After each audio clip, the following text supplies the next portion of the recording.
Météo Média.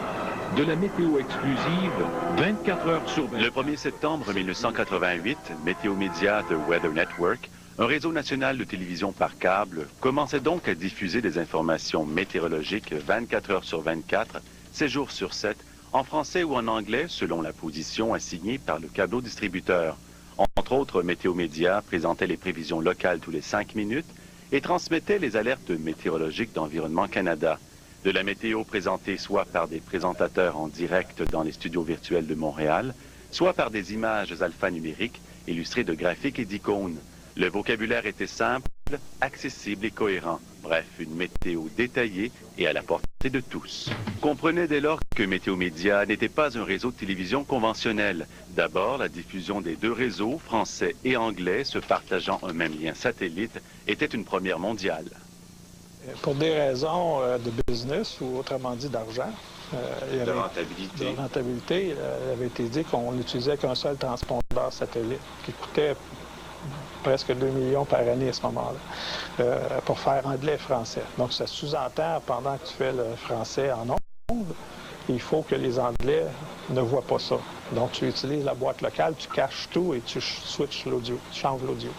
Mais quand après ça, tu veux montrer l'anglais, mais tu fais l'inverse. Donc, tu fais un toggle comme ça, continuel, 24 heures sur 24, de sorte que chacun a pratiquement 50-50. Tu pourrais faire un autre pourcentage.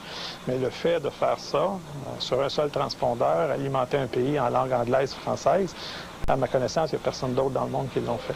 Cet aspect avait From universities in Canada and the United States are getting ready for an unusual race which begins in Florida. They're going to be using a car which is environmentally friendly. The car built by the University of Ottawa students costs more than $120,000.